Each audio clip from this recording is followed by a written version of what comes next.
नमस्कार दोस्तों, बहुत बहुत स्वागत है आपका हमारे चैनल पे। आज हम इस वीडियो में देखेंगे कि एक विशेष प्रकार की प्रॉब्लम जो अक्सर क्वेश्चंस में पूछी जाती है। आपका कोई भी एग्जाम हो, सीजीएल हो, सीएचएसएल हो, यूपी ट्रिपल एससी हो या कोई अन्य सीसेट टाइप का एग्जाम हो, तो उसमें भी इस तरीके के क्वेश्चन अक्सर पूछे जाते हैं। आप एक बार बेसिक मेथड सीख लीजिए, फिर इससे रिलेटेड जैसे जो क्वेश्चन सेट करता है, जो क्वेश्चन सेट करता है वो इसी से थोड़ा चेंज करता है, लेकिन बेसिक आपका सोचने का तरीका वही होगा। मेन इस पे देखते हैं कि आखिर इसका बेसिक स्ट्रक्चर क्या है। चलिए देखिए, सबसे पहला जो यहाँ पे दिया है कि सब 1/4 into 5 1/5 into, तो इनमें कॉमन सब में क्या है, ऊपर क्या दे रखा है, 1 दे रखा है। ठीक है, तो यहाँ पे आप डिफरेंस देखेंगे, वो भी क्या है, 1 का। सब में डिफरेंस क्या है, 1 का है, सब में 1 का है। ठीक है, तो जब ऐसा होता है 1 का डिफरेंस होता है, तो यहाँ पे आपको क्या करना है, सिर्फ मतलब का काम, यानी इसको ब्रेक करना है। यानी 1/4/5 4 into 5 को हम लिख सकते हैं 1/4 माइनस 1/5। इसी तरीके से इसको लिखेंगे तो 1/5 माइनस 1/6। और फिर इसी तरीके से जो लास्ट टर्म होगा वो क्या होगा, 1/39 माइनस 1/40। तो आप देखेंगे इसके अगर पहले का हम टर्म समझें तो इसके पहले होगा 1/38 माइनस 1/39।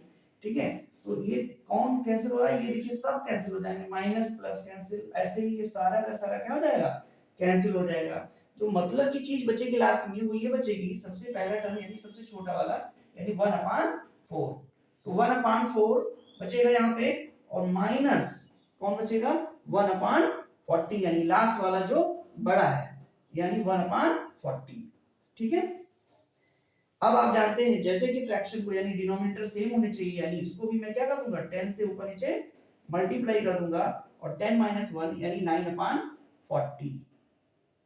तो ये बेसिक स्ट्रक्चर आपको देखिए, जब आप तैयारी कर रहे होते हैं तो आप पूरा देखिए समझिए।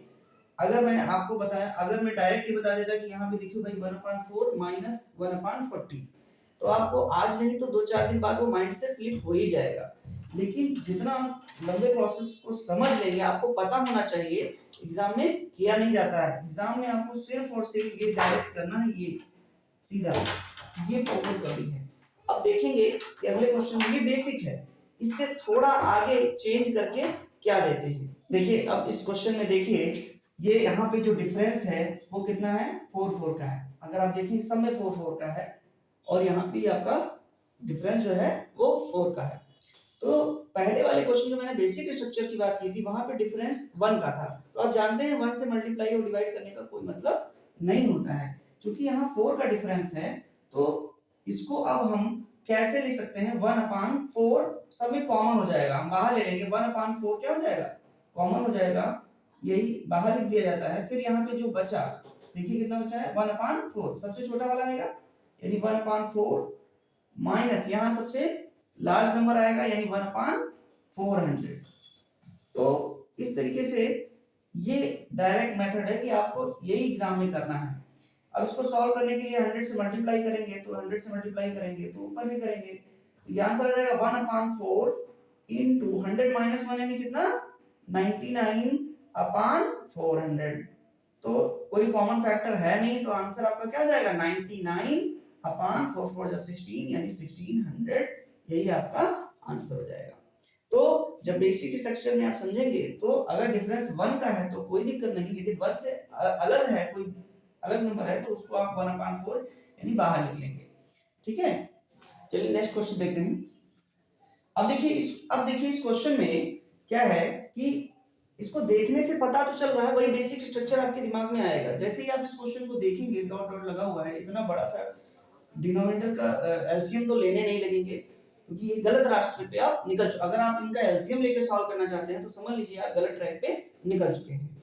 तुरंत आपके माइंड में वो स्ट्रक्चर आना चाहिए जिसका मैंने सबसे पहले क्वेश्चन में जिक्र किया, वही उसका बेसिक स्ट्रक्चर है। बेसिक स्ट्रक्चर का मतलब होता है कि आपको वापस उसी स्ट्रक्चर में इसको फॉर्म करना है। अगर नहीं है, जैसे इसको देखेंगे, आप इसके फैक्टर करेंगे तो क्या आएगा, देखिए 2 into 4, 4 to the 8 होता है।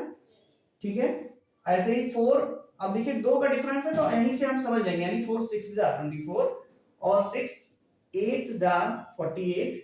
इसी तरीके से इसमें भी इसके ऐसे फैक्टर करेंगे जिनका डिफरेंस क्या हो, 2 हो। यानी साफ साफ यहाँ तो दिख रहा है 98 इंटू 100। कई बार यहाँ पे हमें फंसाने का एक्स्ट्रा प्रयास किया जाता है अगर फैक्टर हम प्राइम फैक्टर्स का सही से हमें नहीं पता होता है। तो अब मतलब की बात देखिए, डिफरेंस कितना है, 2 का है। तो यानी सबसे पहले हम 1/2 क्या लिख लेंगे, बाहर लिख लेंगे।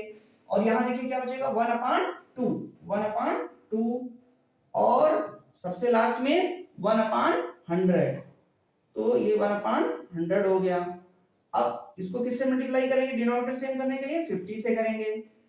याद रहे भिन्न का जोड़ और घटाना तभी होता है जब उनके भिन्न हर बराबर हों, तो नहीं होंगे तो करना पड़ेगा। 1/2 इंटू 50 माइनस 1 कितना हो जाएगा, 49/100। यानी आंसर आपका हो जाएगा 49/200। ठीक है। तो इस तरीके से आपने देखा कि क्वेश्चंस का जो बेसिक स्ट्रक्चर है उसे ध्यान में रखते हुए ही हम जो अलग अलग डिफरेंट टाइप की क्वेश्चंस होते हैं उनको आप प्रीवियस सेट से निकालिए, सॉल्व करिए, और प्रैक्टिस सेट जो हैं उनको भी आप सॉल्व करिए। उसमें देखिए बेसिक स्ट्रक्चर से क्वेश्चन कौन सा रिलेट कर रहा है। इससे आप भूलेंगे नहीं, आपको जल्दी रिमाइंड होगा। जो ऐसा होता है कई बार ना कि आप कोई क्वेश्चन में फंस जाते हैं और फिर पीछे सॉल्यूशन देखते हैं तो देखते हैं अरे ये तो मुझे पता था, फिर मैं क्यों नहीं कर पाया। उसका रीजन यही होता है कि हम बेसिक यानी बात नहीं समझते हैं, सिर्फ ट्रिक कई बार याद कर लेते हैं और फिर वो ट्रिक कुछ दिनों के बाद हमारे माइंड से फिसल जाती है। इस तरीके से आप इसी तरीके के क्वेश्चंस को जब भी स्ट्रक्चर पहचानिए, दूसरी फायदा ये होगा कि आप उसी डायरेक्शन में सोचेंगे, दूसरी डायरेक्शन में सोचने की जरूरत नहीं होगी। अब बताइएगा आपको ये वीडियो कैसा लगा मुझे, और थैंक यू फॉर ऑल।